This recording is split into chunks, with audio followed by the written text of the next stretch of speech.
All right, let's just dive right into it. Today we are tackling one of the most difficult stories in the entire book of Genesis, one that, let's be honest, most people just kind of skip over, the story of Lot and his daughters.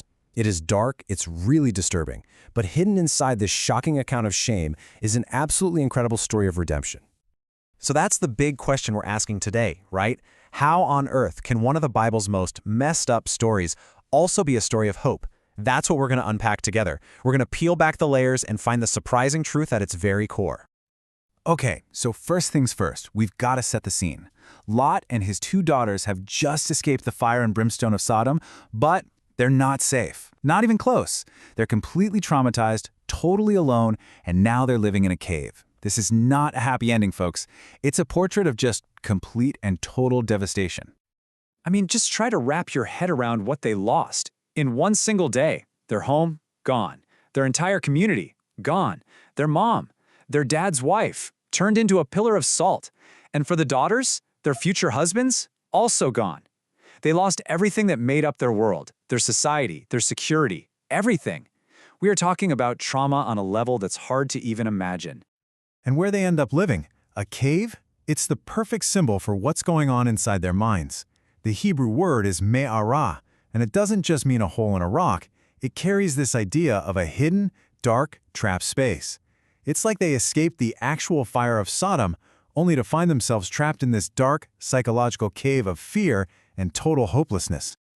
All right, so let's look at the first layer of this story. This is the most obvious interpretation. And honestly, it's pretty brutal. It's a story of a complete and total moral collapse. The facts of what happens next are, well, they're shocking. The daughters, believing they are the last people on earth, hatch this plan.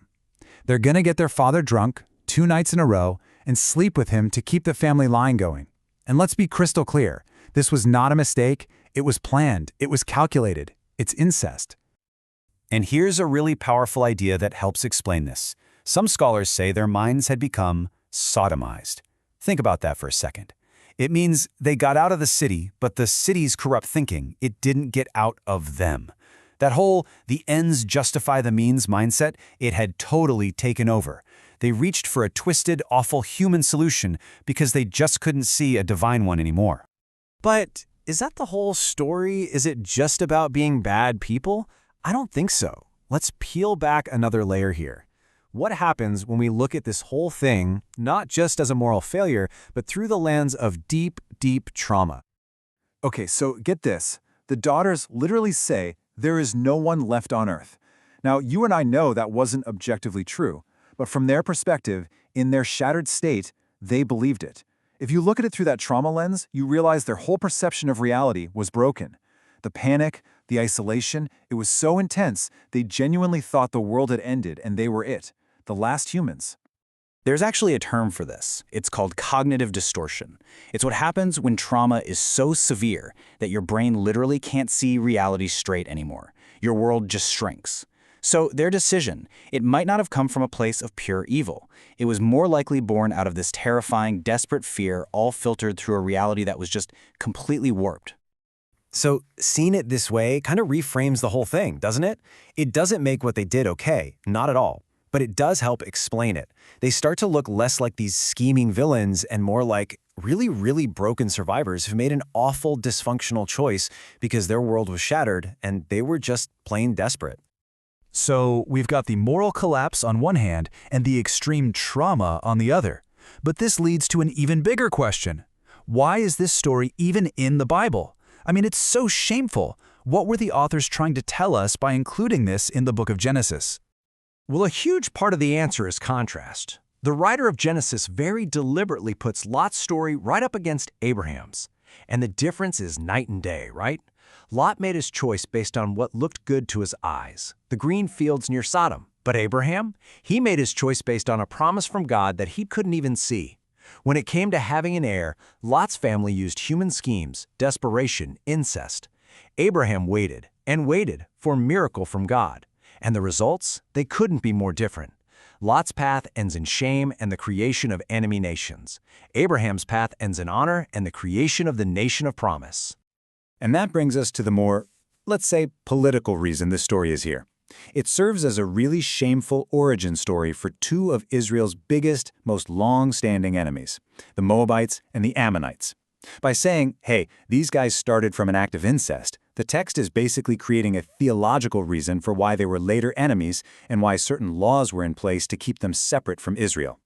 But, and this is the absolute best part, the story doesn't end there. It doesn't end with shame and enemies. This is where it takes this wild, unexpected twist. This dark, broken narrative gets woven into something so much bigger, so much more beautiful, a story of God's grace. So let's just follow this thread of grace for a minute, because it is amazing. Okay, it starts in that dark cave, an act of shame. The son born is named Moab, and he becomes the father of the Moabites. Now fast forward a bunch of generations. We meet a woman from Moab, a Moabitess named Ruth, and she does something radical. She chooses to follow the God of Israel. And what happens? She's not rejected, she's welcomed in. She marries an Israelite named Boaz, and get this, she becomes the great-grandmother of King David. Yeah, that King David. And that family line, the one that began in utter darkness and shame, leads straight to the ancestry of the Messiah. Now pause and think about how crazy this is. The law in Deuteronomy specifically says that Moabites were banned from the community of God's people. So how in the world does a woman from a forbidden, shamed people group end up in the most important family tree in history? The answer is just grace. God's grace completely overrides human rules and our sense of who's in and who's out. It makes a way for anyone, absolutely anyone, who turns to Him in faith. And that, right there, is the mind-blowing takeaway from all of this. What the story screams is that no past is too dark for God. No failure is too big. No story is so broken that it can't be redeemed. It's this incredible promise that God can literally take the absolute ugliest, most shameful parts of our story and weave them right into the most beautiful parts of His plan for salvation.